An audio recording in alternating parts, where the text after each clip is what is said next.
The, the distinction between question number 1. The distinction between expenditure whose benefit last over a long period and another expenditure whose benefits last for a shorter period, say within the 1 year, say அதை சொல்லணும் அப்படின்னா say within the 1 year is made under which of the following concept. இது எந்த கான்செப்டின் கீழே வருது அப்படின்னு சொல்லியிருக்காங்க. இது எந்த கான்செப்ட் அப்படின்றது சொல்றதுனால நமக்கு எந்த அடிப்படையில வரணும் அப்படின்னு பாத்தீங்கன்னா இது அக்கௌண்டிங் கான்செப்ட் அண்ட் கன்வென்ஷன் இல்லைங்களா. இந்த கொஸ்டின் எங்க வருது ஃபர்ஸ்ட் ரெகனைஸ் பண்ணிட்டோம். அக்கௌண்டிங் கான்செப்ட் அப்படின்றதுல ரெகனைஸ் பண்ணிட்டோம். கொஸ்டின் அதாவது என்ன சொல்லியிருக்காங்க, டிஸ்டிங்ஷன் வேறுபடுத்தி காட்டுறது, வேறுபடுத்தி காட்டுறோம். அப்போ டிஸ்டிங்ஷன் பிட்வீன் ஒரு செலவு எக்ஸ்பெண்டிச்சர் செலவு whose benefit last over a long period. அப்போ பெனிஃபிட்ஸ் அதாவது இதனுடைய பயன் லாங்கர் பீரியடுக்கு இருக்கணும் அப்படின்னு நினைக்கிறதும், and another expenditure whose benefit for the shorter period அப்படின்னு நம்ம சொல்றதும் இப்படி ரெண்டா பிரிச்சு வைக்கிறோம். அப்போ நீண்ட நாளுக்கு ஒரு பெனிஃபிட் கிடைக்கணும், அதனுடைய பயன் ஒரு எக்ஸ்பெண்டிச்சருடைய பயன் நீண்ட காலத்திற்கு அப்படின்னும் அதே மாதிரி குறுகிய காலத்திற்கு அப்படின்னும் நம்ம பிரிச்சு பார்க்கறது. இந்த ஷார்ட்டர் பீரியட் அப்படின்னா வித்தின் 1 year அப்படின்னு நம்ம சொல்றோம். which concept is comes under அப்படின்னு நம்ம சொல்றோம்.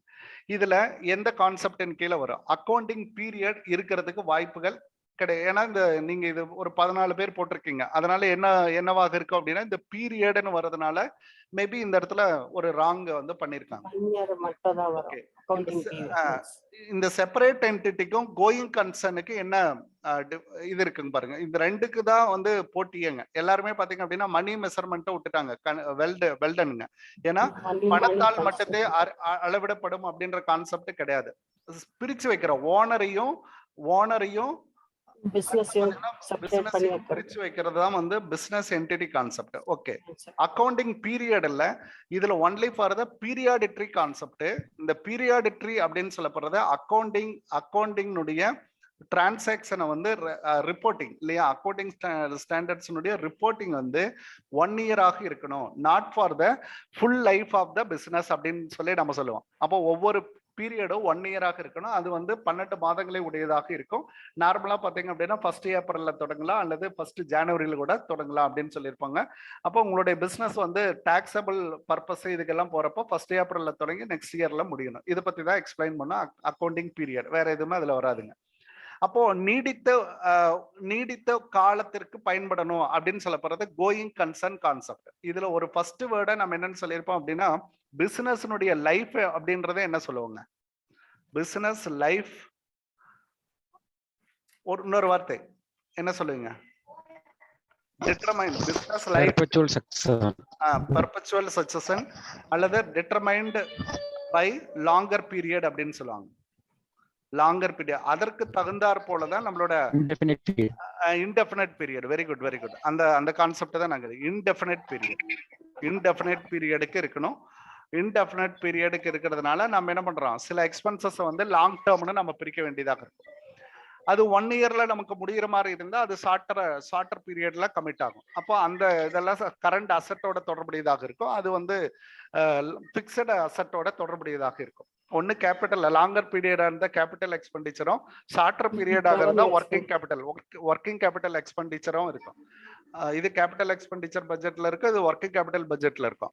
அவ்வளவுதாங்க. இது அந்தந்த பெனிஃபிட்ஸ்க்கு போயிடும். அப்போ கோயிங் கன்சர்ன் கான்செப்ட்ல தான் இது வருதுங்க. Okay fine. நெக்ஸ்ட்ங்க ஆன்டிசிபேட்டட் நோ ப்ராஃபிட். இதெல்லாம் ஸ்டாண்டர்டு கொஸ்டின் அதாவது ப்ரூடன்ஸ் கான்செப்ட் அப்படின்னு நம்ம சொல்லுவாங்க இல்லைங்களா. இது வந்து எதுல வருங்க, கன்வென்ஷன் அப்படின்றதுல வரும் இல்லைங்க. கன்வென்ஷன்ல தானுங்க வரும். கன்வென்ஷன் மொத்தம் எத்தனை கன்வென்ஷன் இருக்குங்க? 4. அதாவது as per அவர் புக்ல பாத்தீங்க அப்படின்னா உங்களுக்கு கான்செப்ட் அப்படின்றது 10 தான் கொடுத்திருப்பாங்க. நம்மளோட பாடப்புத்தகங்கள், நம்மளோட நம்மளோட +1 பாடப்புத்தகத்தினுடைய அடிப்படையில் பார்த்தீங்கன்னா 10 கான்செப்ட் 4 கன்வென்ஷன் கொடுத்துருப்பாங்க. அந்த 4 கன்வென்ஷன்ல பார்த்தீங்கன்னா கன்சர்வாட்டிசம் அப்படின்றது ஒரு கன்வென்ஷன். அதுக்கு இன்னொரு பேரு நம்ம என்னன்னு சொல்லுவாங்க, ப்ரூடன்ஸ் அப்படின்னு சொல்லுவாங்க. ப்ரூடன்ஸ் அப்படின்னு சொல்லுவாங்க. இதுக்கு என்ன அர்த்தம்? Anticipate no profit. வருங்காலத்துல ப்ராஃபிட் வரும்னு எதையும் நம்ம எதிர்பார்க்க கூடாது. பட் ஆல் லாசஸ் எல்லாத்தையும் நம்ம என்ன பண்ணணும் அப்படின்ட்டா இதுல புட் டுகெதர் பண்ணணும் அப்படின்னு நம்ம சொல்லலாம். அப்போ ப்ரொவிஷன்ஸ் இது மாதிரி இருக்கிறதெல்லாம் ஆட் பண்ணிக்கலாம், ப்ரொவிஷன்ஸ் எல்லாம் ஆட் பண்ணிக்கலாம். எதை மட்டும் நம்ம செய்யக்கூடாதுன்னு சொல்றேங்க, ப்ராஃபிட் வரும்னு மட்டும் எதிர்பார்க்க கூடாதான், வருங்காலத்துல வரும்னு. இதெல்லாம் ஸ்டாண்டர்டு கொஸ்டின். இதெல்லாமே வந்து டைரக்டா அப்படியே அடிக்க வேண்டிய கொஸ்டின்ஸுங்க. கன்சர்வாட்டிசம் பிரின்சிபல். ஓகே, அடுத்தது குளோபல் கீ ப்ரொஃபஷனல் அக்கௌண்டிங் பாடி. குளோபல் கீ ப்ரொஃபஷனல், இந்த இடத்துல வந்து அதாவது கீ அப்படின்னா முக்கிய ப்ரொஃபஷனல் அக்கௌண்டிங் பாடி. அக்கௌண்டிங் பாடி அப்படின்னு நம்ம சொல்ல போறது. இதுல பாத்தீங்க அப்படின்னா ஒரு கன்ஃபியூஸா தான் அடிச்சிருக்காங்க. அதாவது institute of chartered accounts of India, institute of accounting standards committee, international accounting standards board, IASB அப்படின்னு நம்ம சொல்லுவாங்க. IASB அப்படின்னு சொல்லுவோம். இவங்க தான் உலகளாவிய, இவங்க தான் என்ன கொடுக்குறாங்க அப்படின்னா உலகளாவிய அக்கௌண்டிங் ஸ்டாண்டர்ட்ஸை கொடுக்குறவங்க, அக்கௌண்டிங் ஸ்டாண்டர்ட்ஸை கொடுக்குறவங்க அப்படின்னு அர்த்தம். இதை பேஸ் பண்ணி தான் எல்லாமே இருக்கும். இதை பேஸ் பண்ணி தான் நாம என்ன பண்றோம், இந்தியன் AS கொடுக்குறோம். இன்டி AS அப்படின்னு நம்ம சொல்றோம் இல்லைங்களா. இன்டி AS இவங்கள்ட்ட இருந்து தான் நம்ம உருவாக்குறோம். IASB இருந்தா இன்டர்நேஷனல் தான் நம்ம பாரோ பண்றோம் இந்தியன் AS. அப்ப இந்தியன் AS தான் யாரு உருவாக்குறாங்க, ICAI உருவாக்குறாங்க. ICAI தான் இந்தியன் AS உருவாக்குறாங்க. அப்போ இது அக்கௌண்டிங் ஸ்டாண்டர்ட்ஸ் அப்படின்னு நம்ம சொல்றோங்க. இது அக்கௌண்டிங் ஸ்டாண்டர்ட்ஸ். அப்ப இது வந்து கரெக்ட்டுங்க. IFRS அப்படின்றது எதற்காக ப்ரொவைட் பண்ணப்படுதுங்க? IFRS ஒரு இன்டர்நேஷனல் ரிப்போர்ட்டிங் ஸ்டாண்டர்ட்ஸ். IFRS அப்படின்னு சொல்ல போறது ஒரு இன்டர்நேஷனல் ரிப்போர்ட்டிங் ஸ்டாண்டர்ட்ஸ். எதற்காக கொடுக்கப்படுதுங்க IFRS? What do you mean by IFRS? ஏன்னா இதை பத்தி பேசுறப்போ இந்த இடத்துல இந்த பார்ட் நமக்கு ரொம்ப முக்கியமானது. What do you mean by IFRS? International Financial Reporting Standard. அது என்னங்க? International financial reporting standards. ஓகேங்க. இப்போ இது எதுக்காக நம்ம கொடுக்குறோங்க? எனி ரீசன் எதுக்காக நம்ம இத கொடுக்குறோம்? Stock exchange class. அதாவது எந்த ஸ்டாக் எக்ஸ்சேஞ்ச் சார்? அதாவது வந்து அக்கவுண்டிங் ஸ்டாண்டர்ட், அக்கவுண்ட்ஸ் வந்து இப்படி தான் இருக்கணும் அப்படி இன்டர்நேஷனலி அக்செப்டட் அக்கவுண்டிங் பிரின்சிபலை அவங்க தான் ஃப்ரேம் பண்றாங்க. இல்ல, அது வந்து IASBங்க. IASB தான் ஃப்ரேம் பண்றதுங்க. மை क्वेश्चन IFRSக்கு என்ன அப்படின்றத கேக்குறேங்க. இவங்க நீங்க சொல்ற கான்செப்ட் இது கரெக்ட், இதுக்கு கரெக்ட்டுங்க. IFRS அப்படின்னு சொல்ல போறது international financial reporting standards. Financial reporting standards அப்படின்னு நம்ம சொல்றோங்க. இது வந்து எதுக்காக கொடுக்கப்படுறோம் அப்படின்னா, இப்போ வந்து இந்தியன் ASல இந்தியன் ஸ்டாண்டர்ட்ஸ்ல நாம ஒரு அதாவது ரிப்போர்ட்டிங்கை வந்து நம்ம கமிட் பண்றோம், முடிக்கிறோம் அப்படின்னு பாருங்க. இந்தியன் ஸ்டாண்டர்ட்ஸ்ல ஃபார் எக்ஸாம்பிள் இந்தியன் ஸ்டாண்டர்ட்ஸ்ல வந்து நம்ம ரிப்போர்ட்டிங் அப்படின்னு சொல்ல போறது income statement, profit and loss account, அடுத்தா பாத்தீங்க அப்படின்னா கேஷ் ஃப்ளோ ஸ்டேட்மெண்ட், இதெல்லாம் நம்ம கம்ப்ளீட் பண்றாங்க. அப்ப இதை வந்து நம்ம என்ன பண்ணுவோம் அப்படின்னா டிஸ்க்ளோஸ் பண்ணணும். டிஸ்க்ளோஸ் பண்றப்போ நம்ம Bombay stock exchange, national stock எக்ஸ்சேஞ்சில் மட்டும் நம்ம டிஸ்க்ளோஸ் பண்ணோம். நம்மளுடைய ரிப்போர்ட்ஸை வந்து இந்தியன் கான்டினென்ட்ல மட்டும்தான் நம்மளோட ரிப்போர்ட்டிங்கை வந்து ஆக்சஸ் பண்றாங்க அப்படின்ட்டா நமக்கு there is nothing to our problem. நம்மளோட ப்ராப்ளமே கிடையாது. நம்ம இந்தியன் ஸ்டாண்டர்ட்ஸ்லயே நம்ம பண்ணி நம்ம என்ன பண்ணிக்கலாம், ரிப்போர்ட்டிங் ஸ்டாண்டர்ட்ஸை கொண்டு வந்துடலாங்க. இப்போ இதுல இருந்து ஒரு படி மேல we want to commit our company listed into foreign stock exchange. நல்லா புரிஞ்சுக்கங்க. உங்களோட கம்பெனி நீங்க என்ன பண்றீங்க, இந்தியன் ஸ்டாக் எக்ஸ்சேஞ்சில் பண்ணது இல்லாம நீங்க ஃபாரின்ல இருக்கக்கூடிய ஏதேனும் ஸ்டாக் எக்ஸ்சேஞ்சில் பண்ணணும்னு நினைக்கிறீங்க. NCDXல பண்ணணும்னு நினைக்கிறீங்க. அதே மாதிரி லண்டனுடைய ஸ்டாக் எக்ஸ்சேஞ்சில் பண்ணணும்னு நினைக்கிறீங்க. சாங்காயினுடைய ஸ்டாக் எக்ஸ்சேஞ்சில் பண்ணணும் அப்படின்னு நீங்க நினைக்கிறீங்க அப்படின்னா இன்டர்நேஷனலுக்கு நீங்க போறப்போ அப்ப இன்டர்நேஷனல் ஸ்டாண்டர்ட்ஸ்ல இருக்கக்கூடிய ரிப்போர்ட்டிங்கை வந்து நீங்க நீங்க வந்து அடாப்ட் பண்ணணும். அந்த ரிப்போர்ட்டிங் ஸ்டாண்டர்ட்ஸ் தான் ஐஎஃப்ஆர்எஸ் அப்படின்னு அர்த்தம். அப்போ ஒரு கம்பெனி குளோபலி ட்ரேடட், அதுதான் ரொம்ப முக்கியம். குளோபலி ட்ரேடட் அப்படின்னு ஒரு வார்த்தை சொல்லுவாங்க.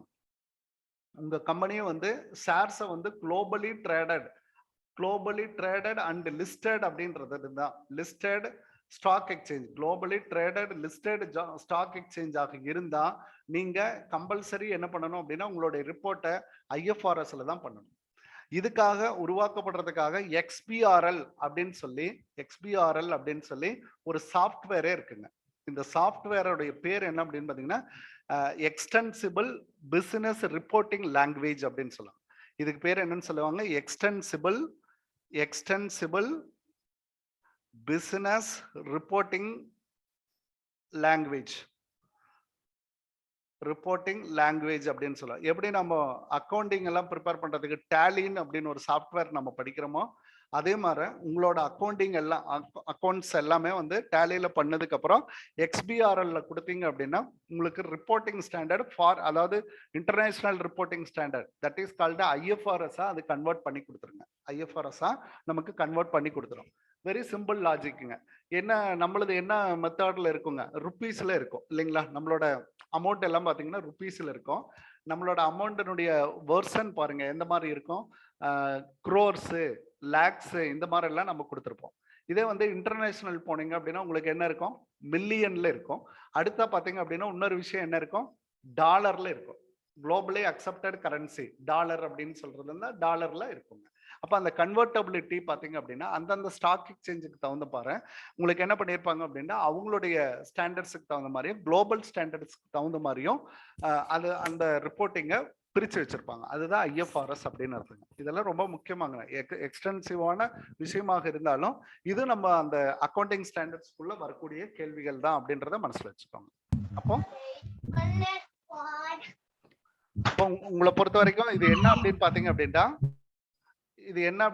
உங்களோட பேலன்ஸ் ஷீட்டை இன்டர்நேஷனல் ஸ்டாண்டர்டுக்கு மாத்துறதுங்க. அதுதான் ஐஎஃப்ஆர்எஸ் அப்படின்னு சிம்பிளா நினைவுல வச்சுக்கோங்க. am I clear or not? IFRS international ஸ்டாண்டர்ட்ஸ்க்கு நம்ம மாத்துறது. சொல்லுங்க, வேற ஏதாவது இன்ஃபர்மேஷன் இருந்தா சொல்லுங்க ப்ளீஸ். எஸ் சார், இப்போ நீங்க சொன்னதுதான் sir. Industries of different countries, investors of different countries, economic of a different country, அதுக்கு சப்போர்ட் பண்றதா இந்த ஐஎஃப்ஆர்எஸ் ரிப்போர்ட்டிங். வெல்டன்ங்க, சூப்பருங்க. அப்போ அதனோட சாராம்சம் இவ்வளவுதாங்க. இவ்வளவுதான். அதுக்குள்ள இருந்து நம்ம எடுத்துக்கிறோம் அப்படின்றத ரொம்ப முக்கியம். Okay fine. இப்போ நம்மளோட அடுத்த கொஸ்டினுக்கு போயிடலாங்க. Thank you Ramamurthy sir. Dash is the part of capital which is called usually called வழக்கமாக என்ன பண்ணப்படும், வழக்கமாக கால்டு அப்படின்னா அழைப்பு கொடுக்கப்படும், அழைப்பு தரப்படும். At the time of winding up அப்போ மட்டும் நமக்கு அழைப்பு தரக்கூடிய கேபிட்டல். வைண்டிங் அப் அப்படின்னா நம்ம என்ன சொல்லுவாங்க, கலைப்பின் போது மட்டுமே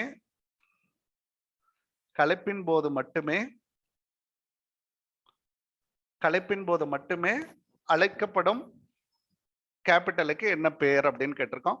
இது வந்து கேபிட்டல் ரிசர்வ் கண்டிப்பா கிடையாது. இது வந்து ஒரு ரிசர்வ், நல்லா புரிஞ்சுக்கோங்க. இது வந்து ஒரு என்ன சொல்லலாம், லாப நட்ட கணக்கு இதுல எல்லாம் எடுத்து வைக்கக்கூடிய ஒரு நிதி காப்பு அப்படின்னு சொல்லுவோம் இல்லைங்களா? இது முதலின காப்பு அப்படின்னு சொல்லுவோம். முதலின காப்பு இது வந்து கிடையாது, கண்டிப்பா கிடையாது.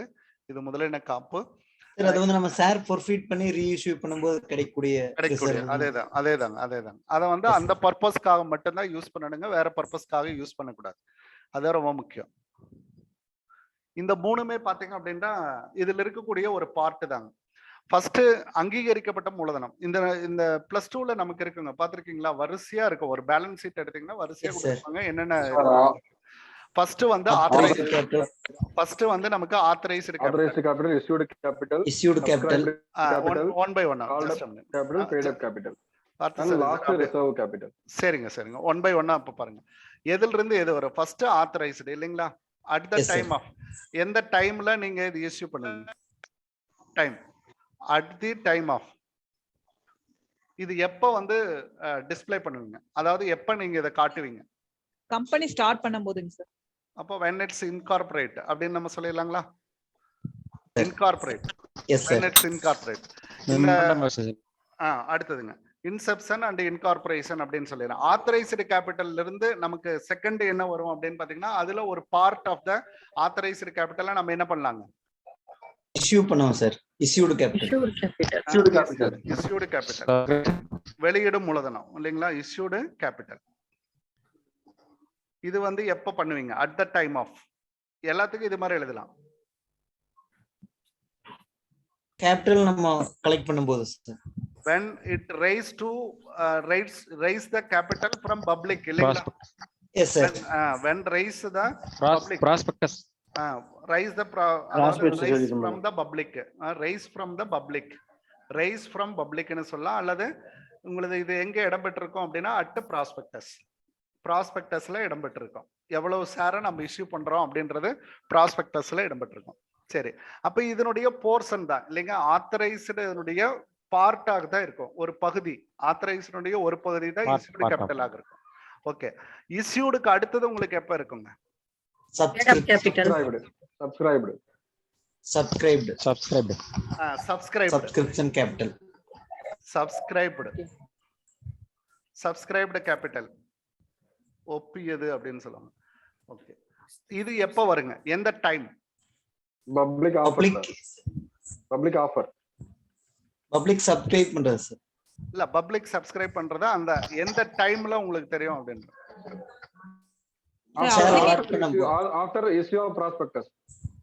இல்ல, அது கரெக்ட்டுங்க. அதுக்கப்புறம் தான் இதுங்க சப்ஸ்கிரைப்டு கேபிட்டல் எந்த இன்னொரு சிச்சுவேஷன் உங்களுக்கு வரணும். சார் அலாட் பண்ணும்போது நம்மளுக்கு எவ்வளவு அப்ளிகேஷன் ரிசீவ் பண்ணிருக்கோம் at the time of allotment இல்லைங்களா. அலாட்மெண்ட் அப்பதான் உங்களுக்கு தெரியும் எவ்வளவு பேரு வந்து சப்ஸ்கிரைப் பண்ணிருக்காங்க அப்படின்றத அப்பதான் உங்களுக்கு தெரியும். புரியுதுங்களா?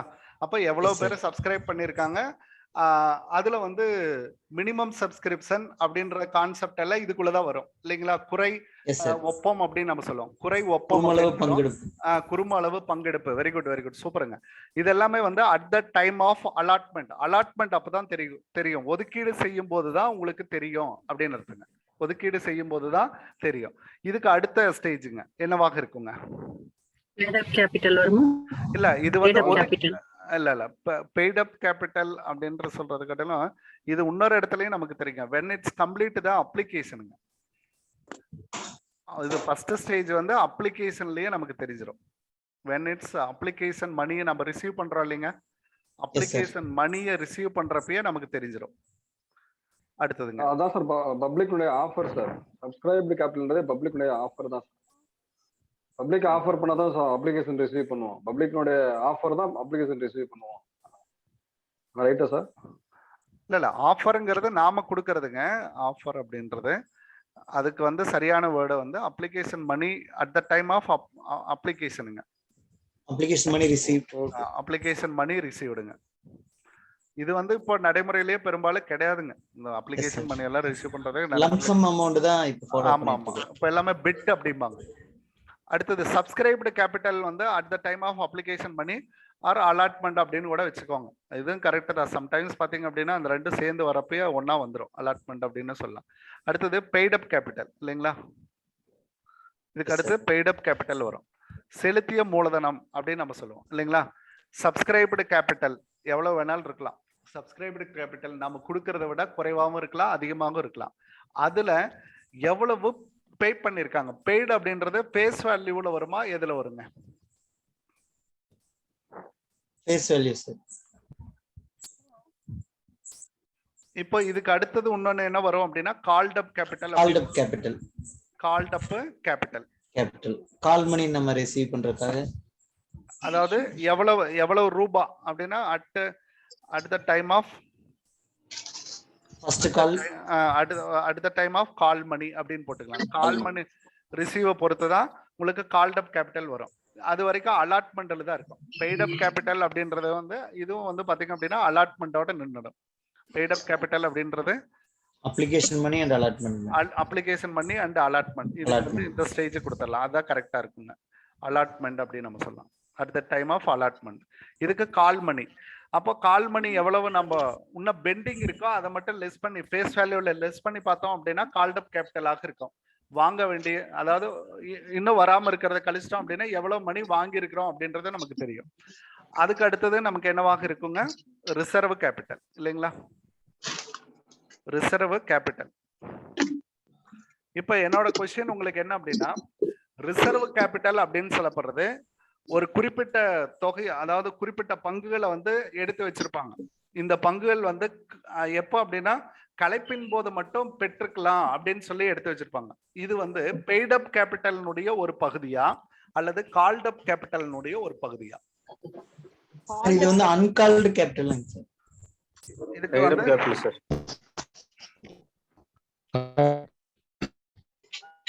ரிசர்வ் கேபிட்டல்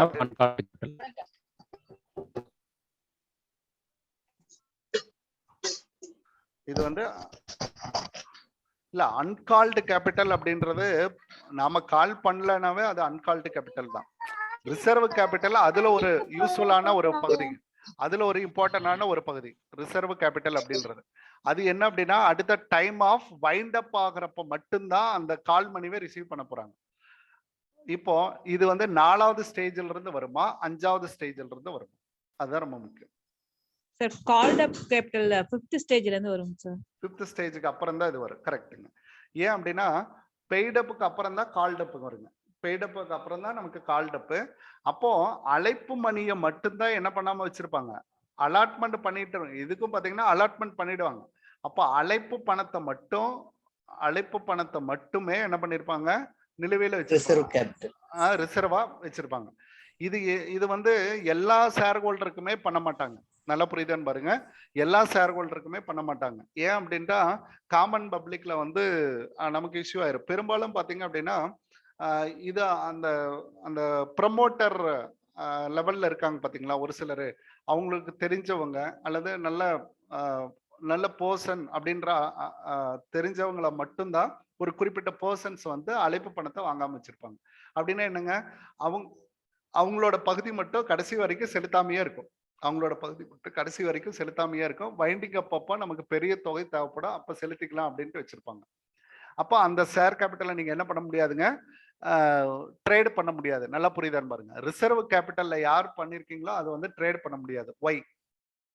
ரிசர்வ் கேபிட்டல்ல பண்றத நீங்க என்ன பண்ண முடியாது, யூ டஸ் நாட் ட்ரேடுங்க. Trade open market. Why? Open மார்க்கெட்ல நீங்க ட்ரேட் பண்ண முடியாது. fully paid share up மட்டும் தான் பண்ண முடியும். வெரி குட்ங்க. இஸ் நாட் ஃபுல்லி பெய்டுங்க இல்லைங்களா? இஸ் நாட் ஃபுல்லி பெய்டு, அவ்வளவுதான். இது வந்து நாட் ஃபுல்லி பெய்டுங்க. ஃபுல்லி பெய்டு இல்லாதப்போ நாம என்ன பண்ண முடியாதுங்க, நாம பே பண்ண முடியாது. அப்போ காமன் பப்ளிக்ல வரவங்க பெரும்பாலும் என்ன பண்ணுவாங்க அப்படின்னா அவங்க ஃபுல்லி பெய்டு வேணும்ட்டு தான் வருவாங்க. அப்போ அவங்க என்ன பண்ணுவாங்க அப்படின்னா கால் மணியும் பே பண்றதுக்கு தயாரா தான் இருப்பாங்க. அப்பதான் அவங்களால என்ன பண்ண முடியும், ஈஸி எக்ஸிட் ஆக முடியும் அப்படின்றத அவங்களோட செகண்டரி மார்க்கெட்ல கொண்டு போய் வித்துட்டு வந்துருவாங்க. அப்போ ரிசர்வ் கேபிட்டல்ல வந்து தன்னோட ஷேரை வச்சுக்கணுமா வேண்டாமாங்கிறத அவங்க தான், அந்த மேனேஜ்மெண்ட் தான் டிசைட் பண்ணும். அப்படி டிசைட் பண்றப்ப பாத்தீங்க அப்படின்னா அவங்களோட வில்லிங்னஸ்னுடைய அடிப்படையில தான் ரிசர்வ்ல கொண்டு போய் வைப்பாங்க. அவங்களுடைய வில்லிங்னஸ்னுடைய அடிப்படையில தான் ரிசர்வ்ல வைப்பாங்க. இதுதான் ரொம்ப இம்பார்ட்டன்டான பார்த்து. இதை வந்து நீங்க ட்ரேட் பண்ண முடியாது. அதனால பாத்தீங்கன்னா அவங்க தொடர்ந்து அதுக்குள்ளேயே இருப்பாங்க. சரிங்க, இன்னொரு கொஸ்டின். ரிசர்வ் கேபிட்டல்ல இருக்கிறவங்களுக்கு ஓட்டிங் ரைட்ஸ் இருக்கா இல்லையா? கேள்விகளை எப்படியெல்லாம் உங்களை யோசிக்க வைக்கிறேன் பாருங்க. இல்லைங்க சார். voting rights இல்லைங்க sir. only fully paid up தான் sir voting rights. only fully paid up shares மட்டும் தான் sir. fully paid up shares மட்டும்தான் voting rights இருக்குமா? பங்குதாரர்கள் அனைவருக்கும் voting rights இருக்காதுங்களா சார்? அவங்களும் ஒரு ஷேர் ஹோல்டர் தான். அதான் கேக்குறேன். ஈக்விட்டி ஷேர் ஹோல்டர்ஸ் தான் voting rights இருக்கும். இல்ல, அது ஈக்விட்டி ஷேர் ஹோல்டர், ஈக்விட்டில ஒரு பார்ட் தாங்க, ஈக்விட்டில ஒரு பகுதி தான். Yes sir. voting rights fully paid இருந்தா தான் voting rights இல்லையான்னு கேக்குறேன். சரி, இதுவரைக்கும் அப்படி இருந்து நான் படிச்சேன். இல்ல பயமுறுத்துறதுக்காக கேட்கலீங்க. இது நாலேஜ், வேற ஒண்ணும் இல்ல. உங்களை பயமுறுத்தல. இது அதாவது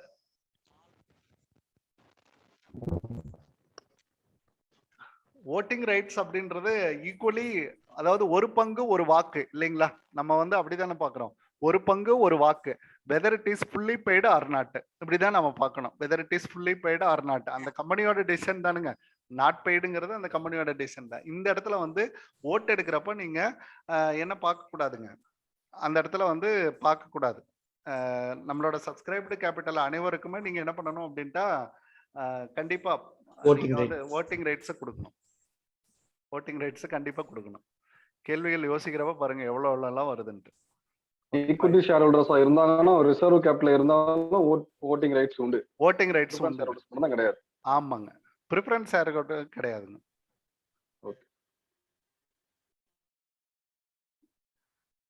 இதுல வந்து இந்த இன்னொரு விஷயம் இருக்குங்க, இந்த கன்வெர்ட்டபிள் டிபெஞ்சர் அப்படின்ற ஒரு வார்த்தை இருக்கும் இல்லைங்களா? கன்வெர்ட்டபிள் டிபெஞ்சர் ஈக்விட்டி ஷேரா வேணாலும் சேஞ்ச் பண்ணிக்கலாம். அதுக்கு வந்து என்ன சொல்றாங்க அப்படின்ட்டா, when issued at a convertible debenture அப்படின்ட்டா we need special resolution required.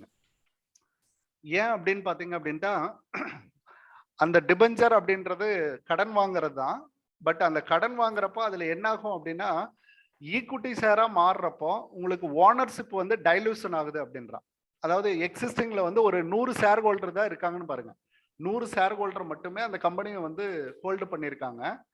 அப்போ வந்து டிபெஞ்சர் கன்வெர்ட்டிபிள் டிபெஞ்சர் அப்படின்னு நம்ம கொடுத்துட்டோம்.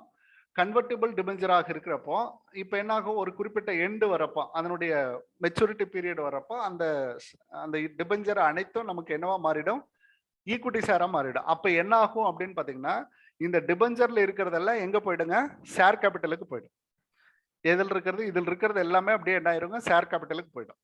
அப்போ ஓனர்ஷிப்ல நம்பர் ஆஃப் ஷேர்ஸ் ஏற்கனவே 100 பேர் இருந்தாங்க, இப்போ ஒரு 100 பேர் வந்துருவாங்க. அப்போ ஓனர்ஷிப் பாருங்க டைலூஷன் அதிகமாகுது, 200 பேர் 200 ஷேர் ஹோல்டரா மாறிடுவாங்க. அப்போ உங்களுக்கு என்ன ஆகுது, ஓட்டிங்கு மற்ற எல்லாமே வந்து காம்படிஷன் வர ஆரம்பிச்சிடும். அதனால ஷேர் ஹோல்டருக்கு தெரியாம அந்த மேனேஜ்மெண்ட் வந்து என்ன பண்ண முடியாது, கன்வெர்ட்டபிள் டிபெஞ்சரை வந்து இஷ்யூ பண்ண முடியாது. நல்லா புரியுதான்னு பாருங்க. டிபெஞ்சரை இஷ்யூ பண்றதுக்கு யார் மட்டுமே முடிவு எடுக்கலாங்க, இவங்க அதாவது என்ன சொல்ல போர்ட் ஆஃப் டைரக்டர்ஸை முடிவெடுக்கலாம். பட் கன்வெர்ட்டிபிள் அப்படின்னு நீங்க வரப்போ கண்டிப்பா ஷேர் ஹோல்டர் மீட்டிங்ல கம்பல்சரி வந்து இது வரணுங்க, special resolution is required.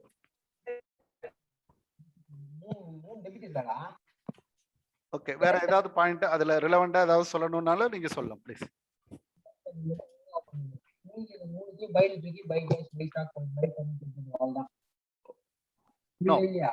Okay fine.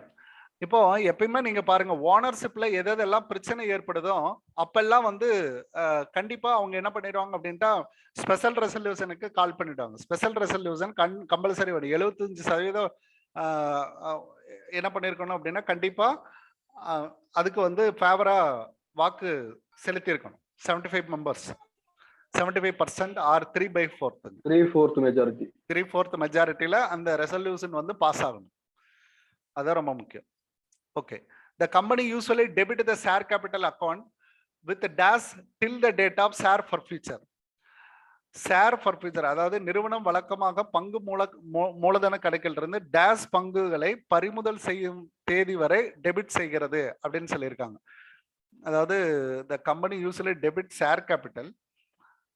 எப்போ வந்து ஷேர் கேபிட்டல்ங்கிறது ஆல்வேஸ், இந்த இடத்துல பாருங்க ஷேர் கேபிட்டல் அப்படின்ற அக்கௌண்ட் ஆல்வேஸ் கிரெடிட்டுங்க. நல்லா புரிஞ்சுக்குங்க, எப்பயுமே இது கிரெடிட்லயே தான் இருக்கும் இல்லைங்க, எப்பயுமே இது வந்து கிரெடிட்ல தான் இருக்கும். அப்போ உங்களோட ஜேர்னல் என்ட்ரி சொல்லி பாருங்க. ஃபர்ஸ்ட் வந்து bank account and share application அப்படிம்பா. ஷேர் அப்ளிகேஷனை நீங்க என்ன பண்ணணும், டிரான்ஸ்ஃபர் டு ஷேர் கேபிட்டல் ரெண்டாவது என்ட்ரி.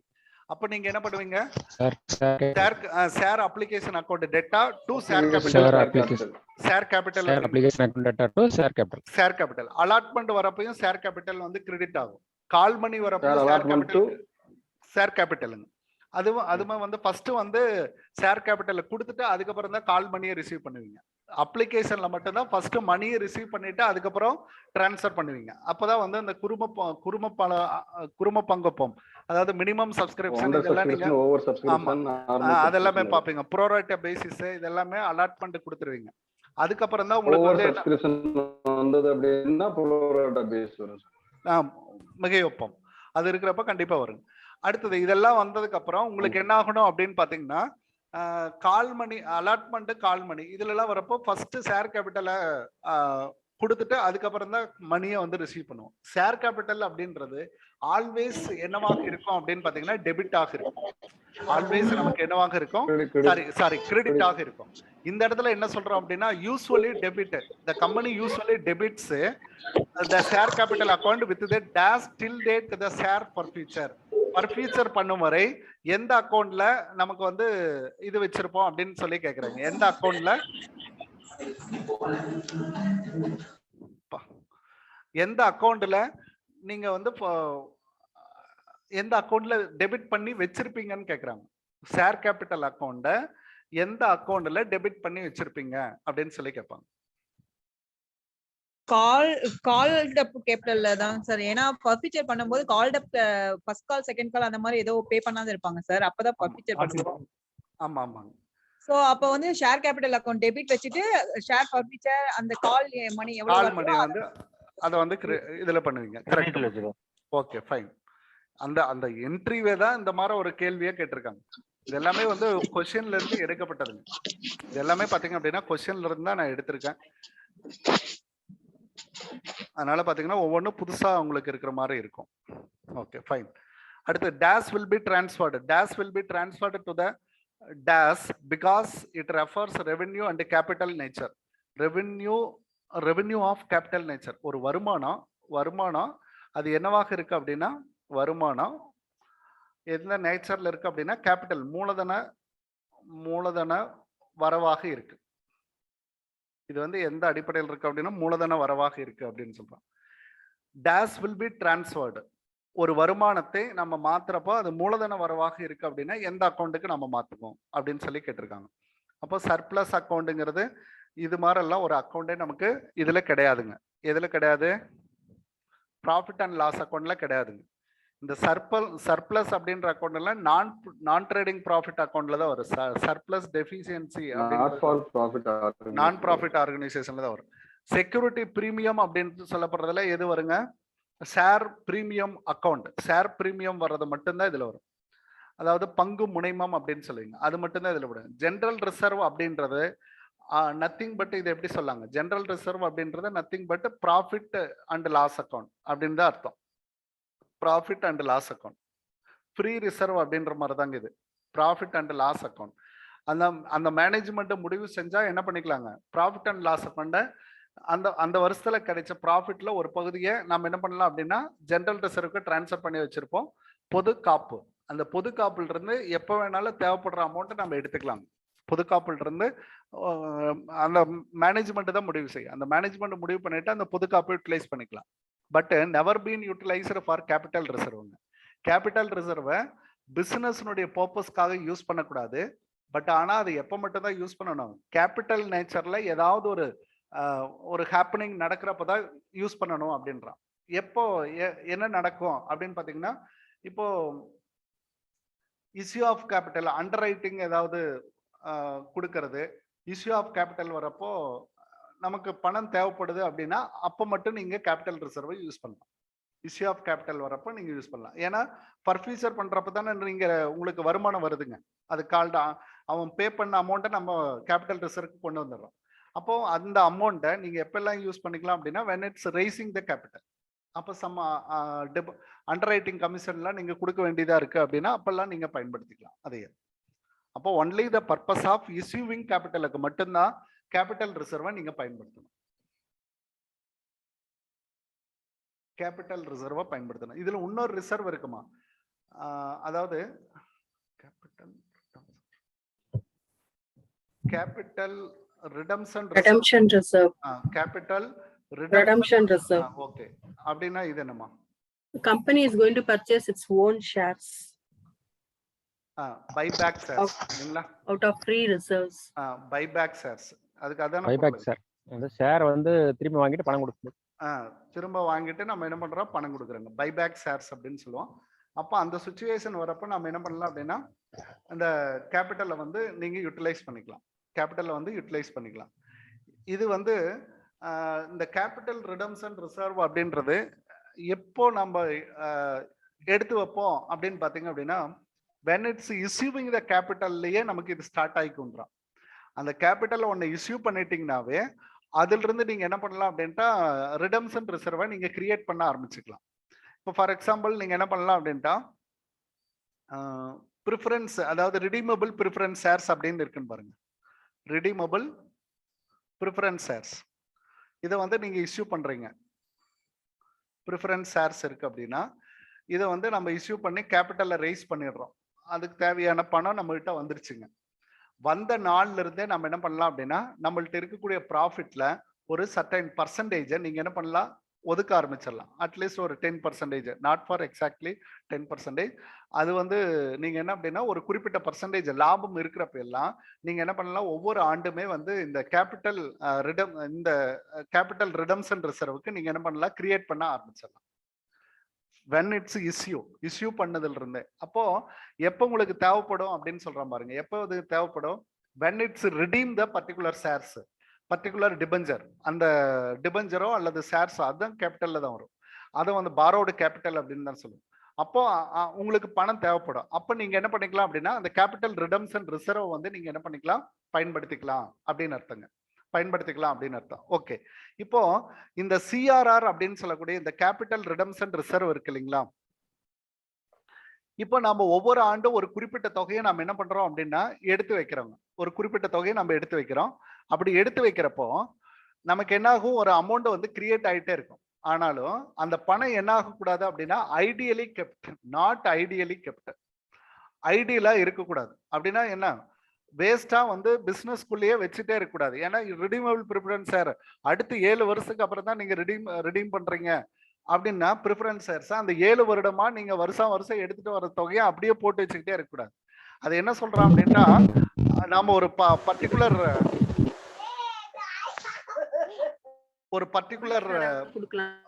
பர்டிகுலர் இதுல நீங்க என்ன பண்ணணும் அப்படின்னா இன்வெஸ்ட் பண்ணணும்ன்றான்.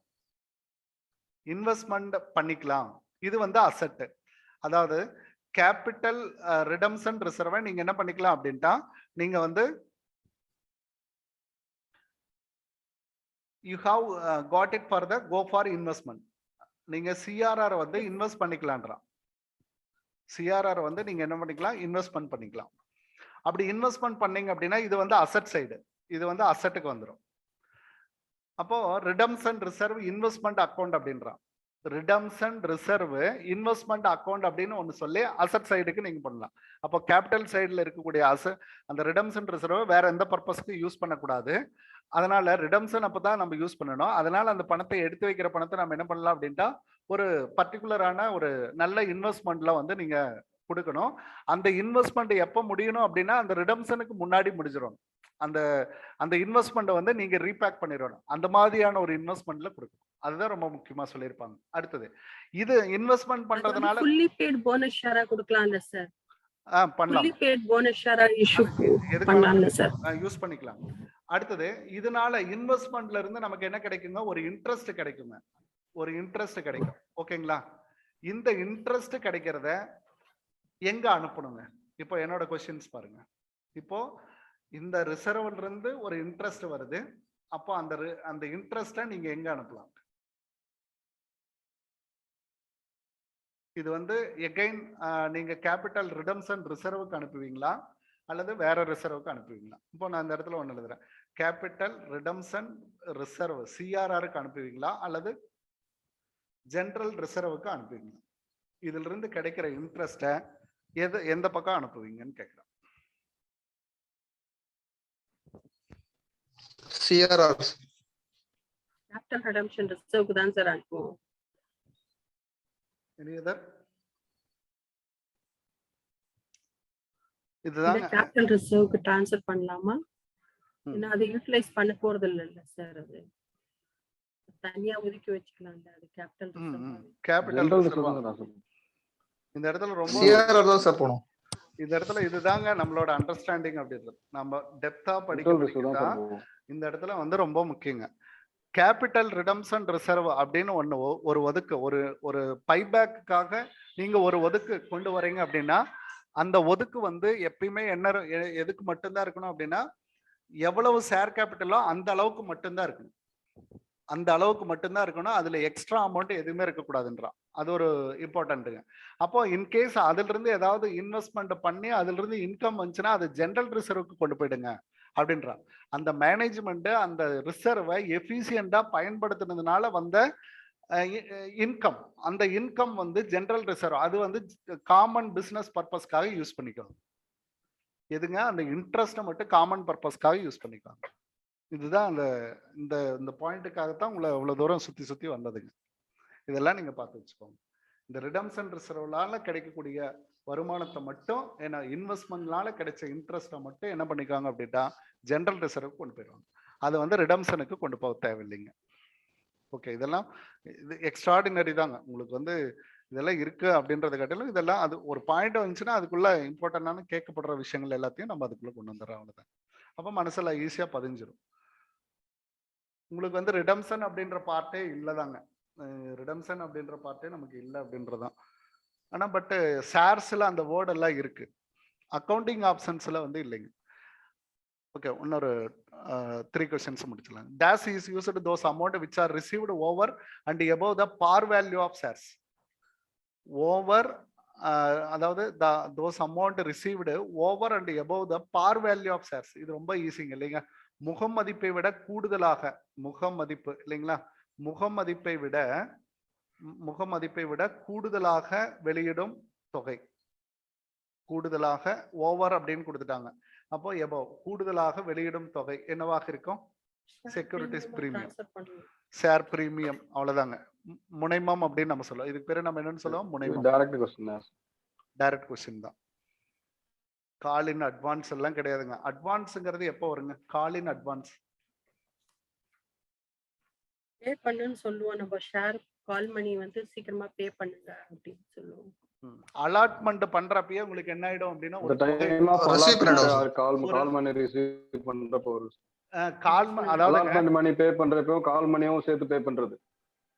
சேர்த்து பே பண்ணலாங்க. அல்லது சம் அமௌண்ட் நீங்க, அதாவது இந்த ப்ரோரேட்டா பேசிஸ்ல வந்து நீங்க அலாட்மெண்ட் கொடுக்குறீங்க அப்படின்னா ஒரு பணம் உங்க ஆல்ரெடி அப்ளிகேஷன் ரிசீவ் அப்பயே வந்திருக்கும். அந்த பணத்தை வந்து நீங்க ஒருத்தர் 80 ஷேர் கேட்டிருக்கான், அவனுக்கு வந்து நீங்க என்ன பண்றீங்க அப்படின்னா உங்களால எவ்வளவுதான் அலாட் பண்ண முடிஞ்சது அப்படின்னு பாத்தீங்கன்னா 20 தான் அலாட் பண்ண முடிஞ்சதுங்க. அப்போ வந்து நீங்க என்ன பண்ணலாம், அந்த தகவல் அறிக்கையில நீங்க சொல்லியிருக்கலாம், இன்கேஸ் வந்து மிகையொப்பம் இருந்துச்சு அப்படின்னா அதை வந்து நாங்க கால் மணியில அட்ஜஸ்ட் பண்ணிடுவோம் அப்படின்ற மாதிரி கூட நீங்க சொல்லாங்க. அப்போ அந்த இடத்துல வரப்போ நீங்க என்ன பண்றீங்க அப்படின்னா அலாட்மெண்ட் அப்போ நீங்க பாக்குறீங்க அலாட்மெண்ட்டுக்கும் கரெக்டா போச்சுங்க. கால் மணிக்கும் அதாவது அலாட்மெண்ட் கொடுத்தது போக இன்னும் அமௌண்ட் இருக்கு, அதை வந்து நீங்க என்ன பண்ணிக்கலாம், அட்ஜஸ்டட் டு கால் மணிங்க, அந்த அட்ஜஸ்ட்மெண்ட் கொடுத்துக்கலாம். அப்போ வென் இட்ஸ் கால், எப்ப நீங்க கால் பண்றீங்களோ அது வரைக்கும் அந்த பணத்தை நீங்க என்ன பண்ணணும் அப்படின்னா கால் இன் அட்வான்ஸ்ல வைக்கணும். கால் இன் அட்வான்ஸ்ல வைக்கணும். அது இன்ட்ரெஸ்ட் உண்டு சார். அதுக்கு இன்ட்ரெஸ்ட், அட்வான்ஸ்க்கு இன்ட்ரெஸ்ட் உண்டு சார். இதுக்கு வந்து இன்ட்ரெஸ்டும் உண்டுங்க. கம்பெனி வந்து இன்ட்ரெஸ்ட் கொடுக்கணும், இதுக்கு வந்து இன்ட்ரெஸ்டும் கொடுக்கணும். இது வாங்குறது பிரச்சனை. இது வந்து ஏன்னா அவங்க பணத்தை நம்ம வச்சிருக்கோம், ஹோல்டு பண்ணி வச்சிருக்கோம், அதனால அதுக்கு இன்ட்ரெஸ்டும் சேர்த்து பே பண்ணணும்.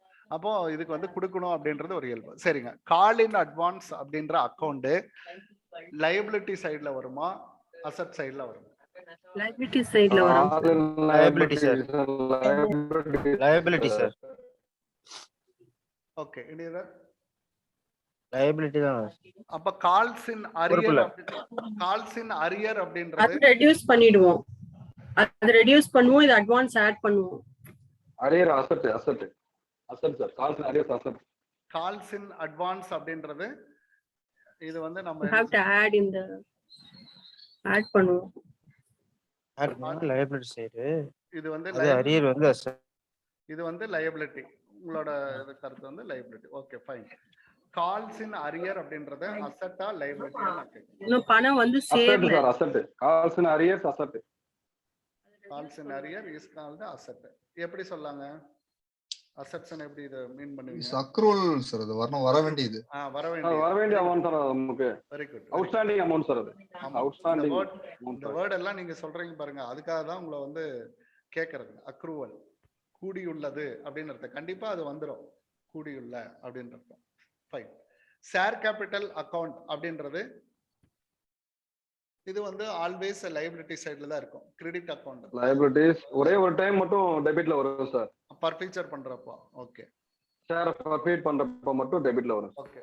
பர்ஃபீச்சர் ஷேர் அக்கௌண்ட் அப்படின்றது இது வந்து இது அங்கங்கேயே அட்ஜஸ்ட் ஆயிடும். இது வந்து பேலன்ஸ் ஷீட்ல பர்ஃபீச்சர் ஷேர் அக்கௌண்ட்னு ஏதாவது காட்டுறீங்களா? இல்ல சார், இல்ல. எதுவுமே காட்ட மாட்டீங்க. இதுல பேலன்ஸ் வந்துச்சுன்னா அதை எங்க நீங்க மாத்திடுவீங்க? அது கேபிட்டல் ரிசர்வ் ரிசர்வ்னு மாத்தி ரிசர்வ் தான் நீங்க கொண்டு போய் வைப்பீங்க. ரிசர்வ் தான் கொண்டு போய் வைப்பீங்க. பர்டிகுலரா பர்ஃபீச்சர் ஷேர் அக்கௌண்ட் அப்படின்றது நத்திங் டு சோன் இன். இது அங்கேயே வந்து சரி கட்டப்படும் அப்படின்னு அர்த்தம். இது வந்து ஒரு சரி கட்டப்படக்கூடிய ஒரு ஒன் ஆஃப் த என்ன சொல்லலாம் அப்படின்னு பாத்தீங்க அப்படின்னா one of the adjustable account sir. எதுங்க? இல்ல இது வந்து அசெட் வருமா? பர்சனல் அக்கௌண்டா, நாமினல் அக்கௌண்டா அல்லது ரியல் அக்கௌண்டான்னு கேக்குறேன் நான். சார் the money retain பண்ணுவோம் sir, does not pay to shareholders sir. Sir இதுக்குன்னு தனியா ஒரு கணக்கு போடுவோம்ல சார் ஃபார் ஃபியூச்சர் அக்கவுண்ட்ஸ். இல்ல அது கரெக்ட்டுங்க. நான் கேக்குற கேள்வி வந்து வெரி பிகினிங். அதாவது என்ன அப்படின்னா ஃபார் ஃபியூச்சர் ஷேர் அக்கௌண்ட் அப்படின்னு சொல்லக்கூடிய இந்த கணக்கு எந்த அக்கௌண்ட், பர்சனல் அக்கௌண்டா, ரியல் அக்கௌண்டா, நாமினல் அக்கௌண்டான்னு கேக்குறேங்க சார். அதாவது personal account sir. Personal account ஏன்னா தனித்தன்மை அதுக்குன்னு ஒரு தனியா போட்டுருப்பாங்க சார். பர்சனல் அக்கௌண்ட் அப்படின்றாங்க. வேற ஏதாவது மறுப்பு தெரிவிக்கிறவங்க சொல்ல விருப்பப்பட்டவங்க சொல்லலாம் ப்ளீஸ்.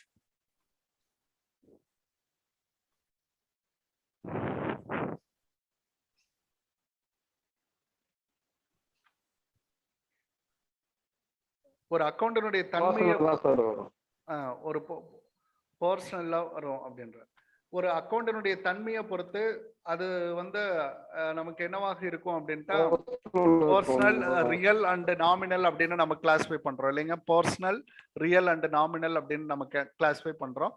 அப்போ வந்து ஒரு அக்கௌண்டினுடைய தன்மை அப்படின்றது பர்சனல்ல எப்படி இருக்கும் அப்படின்னா நபர்களை பொறுத்ததாக இருக்கும். அதே மாதிரி ரியல் அப்படின்றது சொத்து கணக்காக இருக்கும் அப்படின்னு நம்ம சொல்றோம். அடுத்தது பெயரளவு கணக்கு அப்படின்னு நம்ம கிளாஸிஃபை பண்றோம். இந்த ஷேர் ஃபார் ஃபியூச்சர், இந்த ஷேர்ஸ் அக்கௌண்ட், பர்ஃபியூட்டட் ஷேர்ஸ் அக்கௌண்ட், இப்போ இது மட்டும் விட்டுட்டு பாருங்க. ஷேர்ஸ் அக்கௌண்ட்ங்கிறது என்னவாக இருக்குங்க?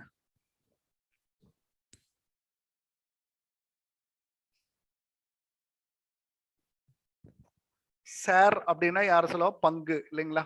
பங்கு. அப்போ பங்குனர் அப்படின்னு கூட நம்ம சொல்லாங்க இல்லைங்களா? பங்குனர்கள். நீங்க சொன்னது கரெக்ட் தான், புரியுதுங்களா? அந்த வேர்டை கொண்டு வரதுக்காக தான் நான் இந்த இடத்துல நான் இதை சொல்லிட்டே இருக்கேன். இது வந்து பர்சனல் அக்கௌண்ட் தான். பர்சனல் அக்கௌண்ட்ல தான் இது வரும். பர்ஃபியூட்டட் ஷேர்ஸ்ல அதுக்குள்ள யார் தான் இருப்பாங்க அப்படின்னா நபர்களுடைய பேர் தான் இருக்கும். எல்லாத்துலயும் கலெக்டிவா எஸ் கால்ட் அஸ் பர்ஃபீட் பண்ணால ஒரு